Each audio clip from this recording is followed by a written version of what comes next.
जय श्री महाकाल, जय श्री कृष्णा और जय श्री राम दोस्तों। तो आज हम गीता का पहला अध्याय प्रारंभ कर रहे हैं। जो पहला अध्याय है उसका नाम है अर्जुन विषाद योग।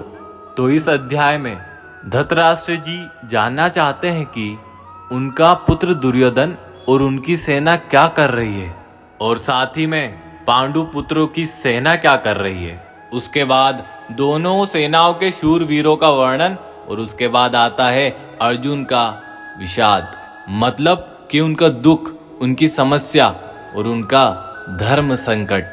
आइए पढ़ते हैं अर्जुन विषाद योग। दोस्तों, गीता के पहले अध्याय से आपको यह सीखने को मिलेगा, ऐसी कौन सी सबसे पहली चीज है जो आपको लाइफ में आगे बढ़ने से रोकती है।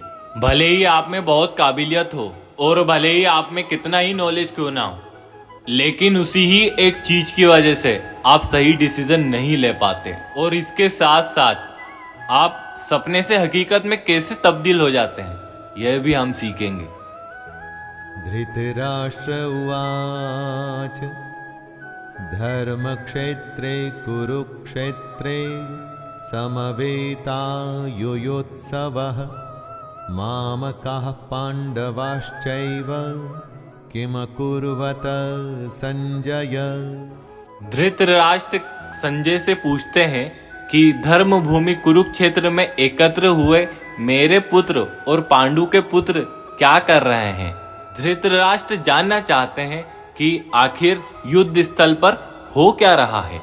धृतराष्ट्र अंधे थे, आंखों से देख नहीं सकते थे, लेकिन मन और मस्तिष्क से नहीं, उन्हें पता है कि वो धर्म के साथ नहीं है, क्योंकि धर्म तो वहां होता है जहां श्री कृष्ण है। उन्होंने अपने पुत्र मोह में शांति की जगह युद्ध को चुना था, लेकिन वो जानते थे कि इस युद्ध को जीतना आसान नहीं होगा। अपने जीवन में जब हम कुछ गलत करते हैं तब हम भी समझ रहे होते हैं दोस्तों कि हमारे किए का नतीजा शायद अच्छा ना हो। सेम ऐसा ही धृतराष्ट्र के साथ भी हुआ। वो भी इसी डर और आशंका में दिखते हैं। संजय उवाच दृष्ट्वा तु पाण्डवानीकं व्यूढं दुर्योधनस्तदा आचार्यमुपसंगम्य राजा वचनमब्रवीत्। संजय आंखों देखा हाल बताते हुए उत्तर देते हैं, दुर्योधन पांडव की सेना के व्यू को देख रहे हैं और ये बात गुरु द्रोणाचार्य जी को जाकर के कहते हैं। संजय को दिव्य दृष्टि प्राप्त हुई थी। वो युद्ध से दूर होते हुए भी युद्ध को देख सकते थे। वो जो देख रहे थे वही बता रहे थे। इसमें वो अपनी तरफ से कुछ भी नहीं कह रहे थे, सिर्फ आंखों देखा हाल बता रहे थे युद्ध का। जैसे आजकल हम म्यूजिक सुन के मोटिवेट हो जाते हैं, बस वैसा ही समझ लीजिए। ये उन्हीं की दिव्य दृष्टि यानी डिवाइन विजन का कमाल था कि हमें गीता सुनने को मिली। पश्यैतां पाण्डुपुत्राणाम् आचार्य महतिं चमूं व्यूढां द्रुपदपुत्रेण तव शिष्येण धीमता। हे आचार्य, द्रुपद पुत्र दिष्टभिम्न आपका ही बुद्धिमान शिष्य है। पांडु पुत्रों की व्यूहाकार सेना की रचना दिष्टभिम्न ने ही की है। व्यूहाकार सेना का मतलब हुआ कि किस विशेष तरीके से पांडु के सेना खड़े हैं, एक ऐसा व्यू जिससे उस सेना के बीच में घुसना असंभव हो, और अगर कोई उसमें घुसने में सफल भी हो जाता है तो कभी बाहर ना आ सके। दोस्तों, जब हम किसी शत्रु या किसी प्रॉब्लम को अपने सामने देखते हैं तो बहुत बड़ी दिखाई देती है, और कभी थोड़ा वो सोच के हम इसके अंदर घुस गए तो क्या हम उस प्रॉब्लम से बाहर आ पाएंगे, क्या हम इसे जीत पाएंगे। ऐसी ही सोच से दुर्योधन भी गुजर रहे हैं। अत्र शूरा महेश्वासा भीमार्जुन समायुधे युयुधानो विराटश्च द्रुपदश्च महारथः धृष्टकेतुश्चेकितानः काशीराजश्च वीर्यवान् पुरुजितकुन्तिभोजश्च शैब्यश्च नरपुङ्गवः युधामन्युश्च विक्रान्त उत्तमौजाश्च वीर्यवान् सौभद्रो द्रौपदेयाश्च सर्व एव महारथः। इन तीनों श्लोक में दुर्योधन पांडु सेनाओं के महान योद्धाओं का नाम ले रहा है। तो जब भी युद्ध होता है तो आप आपके सामने खड़ी सेना को जांचते और परखते हैं, वैसे ही दुर्योधन भी कर रहा है। दुर्योधन द्रोणाचार्य से कहता है, बड़े बड़े धनुषों वाले तथा युद्ध में भीम और अर्जुन के समान शूरवीर सत्यकी और विराट तथा महारथी राजा द्रौपद धृष्टकेतु तथा महारथी राजा द्रौपद और चेकितान तथा बलवान काशीराज पुरुचित और कुंती भोज और मनुष्यों में श्रेष्ठ शैव्य पराक्रमी योद्धावन्यु तथा बलवान उत्तम ओजा सुभद्रा पुत्र अभिमन्यु एवं द्रौपदी के 5 पुत्र, ये सभी महारथी हैं। इससे हमें ये पता चलता है कि चाहे शत्रु हो या शत्रु के जैसी कोई प्रॉब्लम हमारी लाइफ में, उसके बारे में सबसे पहले सब कुछ जानना चाहिए। समस्या यानी प्रॉब्लम के हर एक पहलू से हमें वाकिफ होना चाहिए, स्टेप बाय स्टेप। प्रॉब्लम की हर एक जड़ को हमें पता करना चाहिए, जैसे कि दुर्योधन भी कर रहे हैं।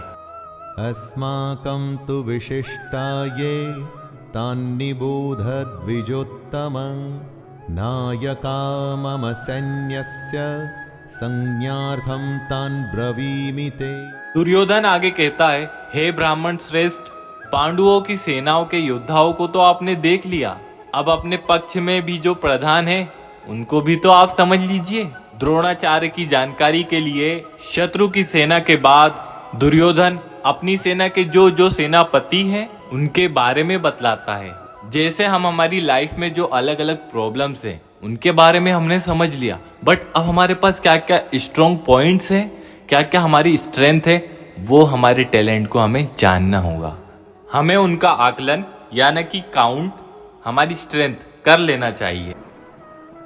भवान् भीष्मश्च कर्णश्च कृपश्च समितिञ्जयः अश्वत्थामा विकर्णश्च सौमदत्तिस्तथैव च। सबसे पहले आप द्रोणाचार्य, पितामह भीष्म तथा कर्ण और संग्राम विजय कृपाचार्य, वैसे ही अश्वत्थामा, विकर्ण और सोमदत्त का पुत्र भूरिश्रवा के बारे में जानिए। दोस्तों, जैसे ही हम आज के जमाने में प्रिडिक्ट करते हैं, मतलब हम जानते हैं, दोनों पक्षों को सुनते हैं और देखते हैं कि ये कल्पना करते हैं कि दोनों में से स्ट्रॉन्ग कौन सा है, वैसे ही दुर्योधन अपनी शत्रु की सेना को देखते हुए दोनों ही सेनाओं को जान करके होने वाले युद्ध के लिए तैयार हो रहे हैं। होने वाली चुनौती को अच्छे से समझकर ही उस पर विजय प्राप्त की जा सकती है। अपनी आने वाली प्रॉब्लम्स को इतने अच्छे से जान लेना चाहिए कि जब हम उससे लड़ने जाएं या उसे सोल्व करने जाएं तो कुछ नया ना लगे, तो कुछ सरप्राइज ना आए। युद्ध हो या चुनौती, सरप्राइज आपको हरा सकता है। अन्ये च बहवः शूरा मदर्थे त्यक्तजीविताः नानाशस्त्रप्रहरणः सर्वे युद्धविशारदाः। दुर्योधन आशा के साथ कहता है कि मेरे लिए जीवन त्याग देने वालों की कमी नहीं।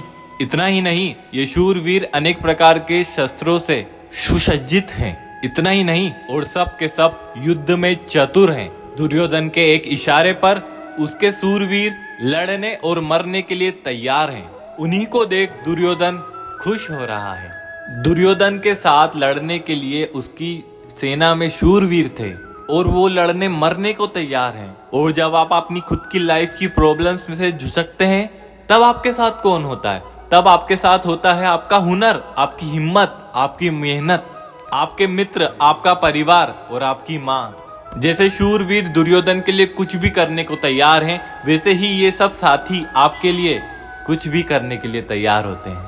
अपर्याप्तं तदस्माकं बलं भीष्माभिरक्षितं पर्याप्तं त्विदमेतेषां बलं भीमाभिरक्षितं। दुर्योधन आगे कहता है कि भीष्म पितामह द्वारा रक्षित उनकी सेना सब प्रकार से अजेय है और वहीं शत्रु की सेना भीम द्वारा रक्षित है। दुर्योधन कहना चाहते हैं कि भीम की सेना को वो आसानी से जीत सकते हैं। दुर्योधन यहाँ घमंड दिखा रहा है और वो आपको बिल्कुल भी नहीं करना है दोस्तों। अगर युद्ध में दुर्योधन जानता कि वो अपनी अपोजिट वाली टीम को हरा सकता है तो वो युद्ध ही क्यों करता। युद्ध को जीतने के लिए दूसरों को हराना पड़ता है। यदि चुनौती और समस्या को देखकर हमें लगता है कि हम जीत जाएंगे तो विश्वास या आत्मविश्वास तो हो सकता है, लेकिन घमंड नहीं। लेकिन घमंड हुआ तो वो आपके हारने की शुरुआत है। अयनेषु च सर्वेषु यथा भागमवस्थिताः भीष्ममेवाभिरक्षन्तु भवन्तः सर्व एव ही दोनों सेनाओं के इस वर्णन से दुर्योधन इस बात पर पहुंचना चाहता था और वो ये सभी सैनिकों के अपनी अपनी जगह पर स्थान पर मोर्चों पर भीष्म पितामह की रक्षा करनी है। कहने का मतलब आप होने वाले युद्ध में सबसे ज्यादा उसी की रक्षा करते हैं जो आपके लिए और युद्ध के लिए सबसे अधिक आवश्यक हो। जैसे कि दुर्योधन और उसकी सेना के लिए भीष्म पितामह हैं। भीष्म पितामह के हारने का मतलब था युद्ध हार जाना और उनके बचे रहने का मतलब कि आप युद्ध हार नहीं सकते। अपनी सबसे अच्छी मतलब मोस्ट इम्पोर्टेंट चीज को जब तक बचा कर रखना चाहिए जब तक कि आप युद्ध पर विजय प्राप्त ना कर लें। तस्य संजनयन हर्षं कुरु वृद्धः पितामहः सिंहनादं विनद्योच्चैः शंखदद्मु प्रतापवान। शंख उद्घोषणा होती है होने वाले युद्ध की। कौरवों में सबसे वृद्ध सबसे प्रतापी पितामह भीष्म सिंह की धाड़ के समान गरज कर ऐसा शंख बजाया कि दुर्योधन के हृदय में हर्ष उत्पन्न हो गया। युद्ध जीतने के लिए अपने पक्ष में पहले माहौल बनाना पड़ता है, खुद को दिलासा भी देना पड़ता है कि हम युद्ध जीतने में और प्रॉब्लम सॉल्व करने में पूरी तरह से सक्षम हैं। ऐसा ही पितामह भीष्म ने किया और ऐसा ही हमें भी करना चाहिए अपनी डेली। ततः शंखाश्च भैर्यश्च पणवानकगोमुखाः सहसैवाभ्यहन्यन्त सशब्दस्तु मूलोऽभवत्। युद्ध भयंकर होते हैं और ये युद्ध इतिहास का सबसे भयंकर युद्ध का आरंभ था। भीष्म पितामह के शंख के पश्चात नगाड़े तथा ढोल, मृदंग और नरसिंगे तथा आदि ढोल और नगाड़े एक साथ ही बज उठे। नगाड़ों की आवाज बहुत ही संगीतमय नहीं, बहुत ही डरावना था। युद्ध मनोरंजक नहीं होते दोस्तों, इसलिए अगर युद्ध का फैसला ले लिया जाता है उसमें फिर जो भी स्वीकार हो कर लेना पड़ता है। हर युद्ध हर चुनौती अपने किस्म के हालात लेकर आती है, उन्हीं हालात के अनुसार हमें तैयारियां करनी पड़ती। ततः श्वेतैर्हयैर्युक्ते महति स्यन्दने स्थितौ माधवः पाण्डवश्चैव दिव्यौ शंखौ प्रदद्मतुः। बारी थी पांडु पुत्रों की, सेना के शंखनाद की। सफेद घोड़ों से युक्त उत्तम रथ में बैठे हुए श्री कृष्ण और अर्जुन ने भी अपने अपने अलौकिक शंख बजाए। युद्ध में जब तैयारी होती है ना तो दोनों तरफ से होती है। हर पक्ष अपनी विजय की आशा में खुद को अपनी सेना को भरोसा देता है। आज की जनरेशन में हम खुद के लिए शंख बजाने की सोचें तो इसका मतलब ये हो सकता है कि कुछ ऐसा म्यूजिक हो जिससे हम मोटिवेट हो या कोई ऐसी बातें हो जिसके थ्रू हम मोटिवेट हो जाएं। पांचजन्यं ऋषिकेशो देवदत्तं धनंजयः पौंड्रं दद्मौ महाशंख भीमकर्मावृकोदरः। श्री कृष्ण के शंख का नाम है श्री कृष्ण के शंख का नाम है पांचजन्य। अर्जुन के देवदत्य और भयानक कर्म वाले भयानक भीमसेन ने अपना पौंड्र नामक महाशंख बजाया।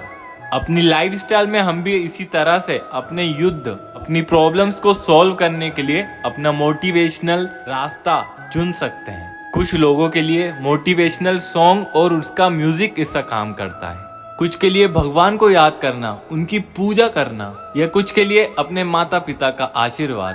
अपना शंख आप स्वयं चुनिए। और युद्ध के लिए, परेशानियों से लड़ने के लिए खड़े होकर तैयार हो जाइए। तो दोस्तों, जय श्री कृष्णा। आज हमारे अध्याय 1 के 15वां श्लोक कंप्लीट हो चुका है। 16वें श्लोक से हम कल प्रारंभ करेंगे। आज हमने बहुत कुछ सीखा है कि जीवन में कोई भी परेशानी हो, सबसे पहले उस परेशानी को समझो, फिर अपने अंदर जो बहुत सारे टैलेंट है, जो अपनी स्ट्रेंथ है, उसको समझो, और फिर अपने अंदर एक मोटिवेशनल की आग जगाओ, जो किसी म्यूजिक, माता पिता या भगवान से जुड़ने के बाद होती है।